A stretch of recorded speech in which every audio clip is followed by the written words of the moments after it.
Hi ಎಲ್ಲರಿಗೂ ನಮಸ್ಕಾರ. ಪರಿಚಯ ಲಾಗ್ಗೆ ಸ್ವಾಗತ. ಇವತ್ತಿನ ವಿಡಿಯೋದಲ್ಲಿ ವೀಳ್ಯದೆಲೆಯಿಂದ ವೈನ್ ಯಾವ ರೀತಿ ತಯಾರು ಮಾಡೋದು ಅಂತ ತೋರಿಸ್ಕೊಡ್ತಾ ಇದ್ದೀನಿ. ಈ ಚಳಿಗಾಲದಲ್ಲಿ ಮಕ್ಳಿಗೆ ತುಂಬ ಕೆಮ್ಮು, ಶೀತ, ಕಫ ಇದೆಲ್ಲ ಆಗುತ್ತಲ್ಲ, ಅದಕ್ಕೆ ಈ ವೈನ್ ಕೊಟ್ಟರೆ ಒಳ್ಳೆಯದು ಅಂತ ಹೇಳ್ತಾರೆ.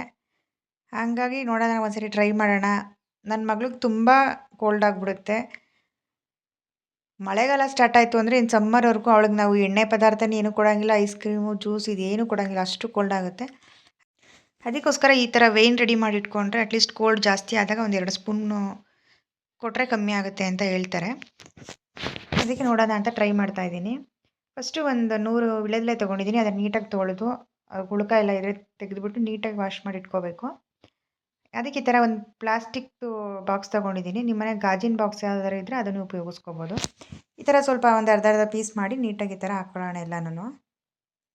ಆದಷ್ಟು ನೀರೆಲ್ಲ ಸೋರಿಸಿ ನೀಟಾಗಿ ಒರೆಸ್ಕೊಂಡು ಕಟ್ ಮಾಡಿ ಹಾಕ್ಕೊಳ್ಳಿ.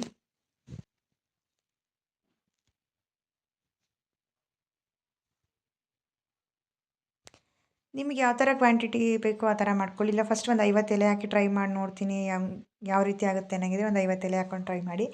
ನಾನು ಎಲೆ ಇದ್ದಿದ್ದರಿಂದ ಒಂದು 100 ಎಲೆ ಹಾಕಿದ್ದೀನಿ. ನಾನು ಇದೇ ಫಸ್ಟ್ ಟೈಮ್ ಟ್ರೈ ಮಾಡ್ತಾ ಇರೋದು. ಯಾವ ರೀತಿ ಎಫೆಕ್ಟ್ ಕೊಡುತ್ತೆ ಅಂತ ನನಗೂ ಗೊತ್ತಿಲ್ಲ. ಉಪಯೋಗಿಸಿದವರು ಹೇಳಿದರು, ಇದು ಮಕ್ಕಳಿಗೆಲ್ಲ ತುಂಬ ಚೆನ್ನಾಗಾಗುತ್ತೆ, ಕೆಮ್ಮೆಲ್ಲ ಶೀತ ಕಮ್ಮಿ ಆಗುತ್ತೆ ಅಂತ. ಅದಕ್ಕೆ ನೋಡೋಣ ಅಂತ. ಸುಮ್ಮನೆ ಅಂಗಡಿಯಿಂದ ಶಿರಾಪ್ ತಂದು ಉಯ್ದು ಮಕ್ಳಿಗೆ ಏನಕ್ಕೆ ಸುಮ್ಮನೆ ಹಿಂಸೆ ಕೊಡಬೇಕು, ಅದ್ರ ಬದಲು ಈ ಥರ ಮನೇಲೇ ರೆಡಿ ಮಾಡಿ ಇಟ್ಕೊಂಡ್ರೆ ಅದಾಗ ಕೋಲ್ಡ್ ಆದಾಗ ಕೊಡ್ಬೋದಲ್ವ ಅಂತ ನಾನು ಟ್ರೈ ಮಾಡ್ತಾಯಿದ್ದೀನಿ. ನೋಡಿ, 1 ಹಿಡಿಯಷ್ಟು ಗೋಧಿ ತೊಗೊಂಡಿದ್ದೀನಿ. ಗೋಧಿ ಇಲ್ಲ ಅಂದರೆ ನಿಮ್ಮನೆ ಅಕ್ಕಿ ತೊಗೊಳ್ಳಿ, ಎರಡರಲ್ಲೊಂದು ಯಾವುದಾದ್ರೂ ಸರಿ. ಆಮೇಲೆ ಅರ್ಧ ಕೆಜಿಯಷ್ಟು ಸಕ್ಕರೆ ತೊಗೊಂಡಿದ್ದೀನಿ. ಅದ್ರ ಜೊತೆಗೆ ಸ್ವಲ್ಪ ಬೆಲ್ಲ ಟೇಸ್ಟಿಗೋಸ್ಕರ. ಬೆಲ್ಲ, ಸಕ್ಕರೆ, ಬರೀ ಬೆಲ್ಲನೇ ಹಾಕ್ಕೋಬೋದು, ಇಲ್ಲ ಬರೀ ಸಕ್ಕರೆನೇ ಹಾಕ್ಕೋಬೋದು. ನಾನು ಎರಡೂ ಇರಲಿ ಅಂತ ಸ್ವಲ್ಪ ಹಾಕ್ಕೊಂಡಿದ್ದೀನಿ. ಅದಕ್ಕೆ 1 ಲೀಟರಷ್ಟು ನೀರು ಹಾಕ್ಕೋತಾ ಇದ್ದೀನಿ. ನೋಡಿ, ಇದು 1/2 ಲೀಟರ್ ಬಾಟ್ಲು. ನಾನು 2 ಬಾಟಲ್ ನೀರು ಹಾಕ್ಕೋತಾ ಇದ್ದೀನಿ. ಇದೇ ಥರ ಗ್ರೇಪ್ಸಲ್ಲಿ ಮಾಡ್ಕೋಬೋದು, ಸಪೋಟದಲ್ಲಿ ಮಾಡ್ಕೋಬೋದು, ಪೈನಾಪಲಲ್ಲಿ ಮಾಡ್ಕೋಬೋದು, ಜಿಂಜರಲ್ಲಿ ಮಾಡ್ಕೋಬೋದು. ನಿಮಗೆ ಯಾವುದು ಸರಿ ಅನಿಸುತ್ತೆ ಅದನ್ನು ಯೂಸ್ ಮಾಡಿ. ವೀಳ್ಯದೆಲೆ ಆರೋಗ್ಯಕ್ಕೆ ತುಂಬ ಒಳ್ಳೆಯದಾಗಿರೋದ್ರಿಂದ ನಾನು ಮಕ್ಳಿಗೆ ಕೊಡೋದ್ರಿಂದ ನಾನು ವೀಳ್ಯದೆಲೆ ಉಪಯೋಗಿಸ್ತಾ ಇದ್ದೀನಿ. ನೋಡಿ, ಈ ಥರ ಹಾಕ್ಬಿಟ್ಟು ಸ್ವಲ್ಪ ಎಲ್ಲ ಮಿಕ್ಸ್ ಮಾಡಿಬಿಟ್ಟು ಟೈಟಾಗಿ ಕ್ಯಾಪ್ ಹಾಕಿ ಇಟ್ಬಿಡಬೇಕು. 21 ಡೇಸ್ ಇಡಬೇಕು. ಅದರಲ್ಲಿ ಮಧ್ಯದಲ್ಲಿ ನಾವು ಒಂದು ವಾರಕ್ಕೆ ಒಂದು ಸರಿ, ಒಂದು 10 ದಿವ್ಸಕ್ಕೆ ಸರಿ ಅಥವಾ 5 ದಿವ್ಸಕ್ಕೆ ಸರಿ ತೆಗೆದು ಅದನ್ನು ಮತ್ತೆ ಮಿಕ್ಸ್ ಮಾಡಬೇಕು.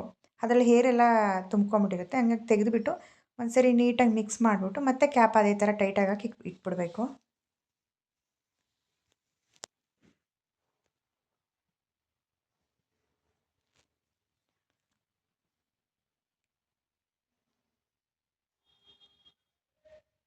ನೋಡಿ, ಇದು 10 ದಿವಸ ಆಗಿದೆ. 10 ದಿವಸ ಆದಮೇಲೆ ಈ ಥರ ಸ್ವಲ್ಪ ಅದು ಎಲೆ ಎಲ್ಲ ಇಂಬ್ರೋದಂಗೆ ಆಗಿದೆ, ಸ್ವಲ್ಪ ಅದರಲ್ಲೇ ಕೊಳ್ತಂಗೆ.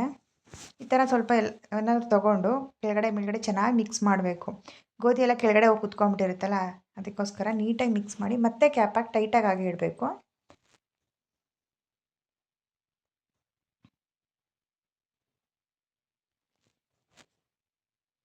ನೋಡಿ, ಇವಾಗ 21 ಡೇಸ್ ಆಗಿದೆ. ಈಗ ಓಪನ್ ಮಾಡ್ತೀನಿ, ಹೆಂಗಾಗಿದೆ ನೋಡೋಣ.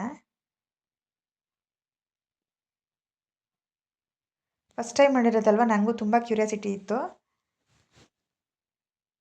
ಚೆನ್ನಾಗಾಗಿದೆ. ನಾನು ಅಂದ್ಕೊಂಡಿದ್ದಕ್ಕಿಂತ ಚೆನ್ನಾಗಾಗಿತ್ತು. ಯಾಕಂದರೆ ಯಾವತ್ತೂ ನಾನು ಟೇಸ್ಟ್ ಮಾಡಿರಲಿಲ್ಲ. ಹೆಂಗಿರುತ್ತೋ ಅದು 21 ಡೇಸ್ ಬೇರೆ ಆಯಿತು, ಹುಳಿ ಆಗಿರ್ಬೋದೇನೋ ಆ ಥರ ಎಲ್ಲ ಅಂದ್ಕೊಂಡಿದ್ದೆ. ಟೇಸ್ಟ್ ಮಾತ್ರ ಸಖತ್ತಾಗಿತ್ತು. ನೋಡಿ, ಈ ಥರ ರೆಡಿಯಾಗಿದೆ. ಇವಾಗ ಇದನ್ನು ಮತ್ತೆಲ್ಲ ನೀಟಾಗಿ ಶೋಧಿಸ್ಕೊಬಿಟ್ಟು ನಾನು ಮತ್ತೆ ಬೇರೆ ಬಾಟ್ಲಿಗೆ ಶೋಧಿಸ್ಕೋತೀನಿ. ಇವಾಗ ನಿಮ್ಗೆ ತೋರಿಸೋದಕ್ಕೋಸ್ಕರ ಅಷ್ಟೇ ಒಂದು ಗ್ಲಾಸಿಗೆ ಹಾಕ್ತಾಯಿದ್ದೀನಿ. ಒಂದು ಗಾಜಿನ ಬಾಟ್ಲಿಗೆ ಹಾಕಿ ಪ್ರಿಸರ್ವ್ ಮಾಡಿ ಇಡ್ಬೋದು ನಾವು. ಮಕ್ಳಿಗೆ ಆ ಥರ ಕೋಲ್ಡು ಕಾಫ್ ಆದಾಗ 2 ಸ್ಪೂನ್ ಕುಡಿಸಿದ್ರೆ ಸಾಕಾಗತ್ತೆ.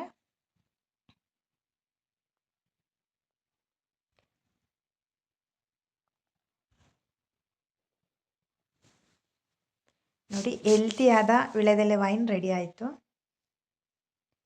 ಮಕ್ಳಿಗೆ ಹೆಲ್ತಿಗೂ ತುಂಬ ಒಳ್ಳೆಯದು. ಹಾಗಂತ ಅತಿಯಾದರೆ ಅಮೃತ ಕೂಡ ವಿಷ ಆಗುತ್ತೆ. ನಾನು ಹೇಳೋದು, ತುಂಬ ಕೋಲ್ಡ್ ಆದಾಗ 2 ಸ್ಪೂನ್ ಮಕ್ಳಿಗೆ ಕೊಡಿ. ನಾನು ನನ್ನ ಮಕ್ಳಿಗೆ ಟ್ರೈ ಮಾಡ್ತೀನಿ, ನೀವು ಒಂದ್ಸರಿ ಟ್ರೈ ಮಾಡಿ. Thank you.